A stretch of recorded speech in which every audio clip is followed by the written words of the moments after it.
మీ parent? నా పేరు రేవంత్ అన్న. మీరు ఎక్కడి నుంచి వచ్చారు? నేను జాలపాలెం అనే చిన్న గ్రామం నుంచి వచ్చాను. ఓకే, డిస్ట్రిక్ట్ మాది. ప్రకాశం డిస్ట్రిక్ట్. మీ పేరెంట్స్ ఏం చేస్తుంటారు? మా నాన్నగారు టీచర్గా పనిచేస్తుంటారు. ఓకే, నాకు ఒక తమ్ముడు ఉండేవాడు అన్న. నేను 2021 జాయిన్ అయినా. 21, 23 నేను ఒక్క ప్లీజ్ కూడా క్వాలిఫై అయ్యేవాడిని కాదు. ఇంకా చాలా బాధ అనిపించేది. మ్యాక్సిమం ఇంటికి వెళ్ళిపోదాం, మనకు అయ్యే పద్ధతి లేదురా బాబు అనుకునేవాడిని. కానీ అసలు ఆ క్లాస్కి వెళ్ళేవాడినే కాదు. అప్పుడు ఇంకా చిన్నగా 2024 వచ్చేసరికి సర్లే చూద్దాం ఒకసారి ఏమైంది అని ట్రై చేశాను. అప్పుడు మా ఫ్రెండ్స్ అందరూ క్లాస్కి వెళ్ళేవాళ్ళు.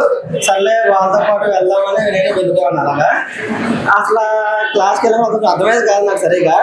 క్వాంట్, రీజనింగ్, నాకు రీజనింగ్ చాలా వీక్ అన్న. అసలు ఆ రీజనింగ్ ఫజిల్ రావాలంటే ఒక ఫజిల్కి టైం అంతా అయిపోయింది 20 minutes. ఇంకా అసలు నాకు చాలా భయం, టెన్షన్ మాకు వచ్చేది చేయాలంటే. ఏమైందో తెలియదు కానీ కొంత సార్ గైడెన్స్ వల్ల బాగానే ప్రిపేర్ అయ్యాను లాస్ట్కి. ఎన్ని ఇయర్స్ కి వచ్చింది జాబ్ క్రాక్ చేశారు? 5 years పట్టింది అన్న. 5 years పట్టింది. ఓకే, ఇప్పుడు ఏ బ్యాంక్ లో మీరు జాబ్ క్రాక్ చేయడం? పంజాబ్ నేషనల్ బ్యాంక్ లో వచ్చిందన్న. Very good, congratulations. Thank you sir. Okay, కొత్తగా వచ్చేటువంటి స్టూడెంట్స్ మీరు ఏం చెప్తారు? నేనేం చెప్తానంటే మన ఇన్స్టిట్యూట్ ని బాగా ఫాలో అవ్వండి. క్లాసెస్ కి మాత్రం ఖచ్చితంగా వెళ్ళండి. చాలా మంది రూమ్ లో సీనియర్స్ ఉంటారు, చెప్తూనే ఉంటారు మేము చెప్తాంలే ఏముంది ఒక సమయం కదా అని. కానీ మన అప్రోచ్ వేరుగా ఉంటుంది, సార్ అప్రోచ్ వేరుగా ఉంటుంది. చాలా హెల్ప్ అవుతుంది క్లాస్కి వెళ్తే. Good, I wish you all the best and congratulations once again. Thank you so much.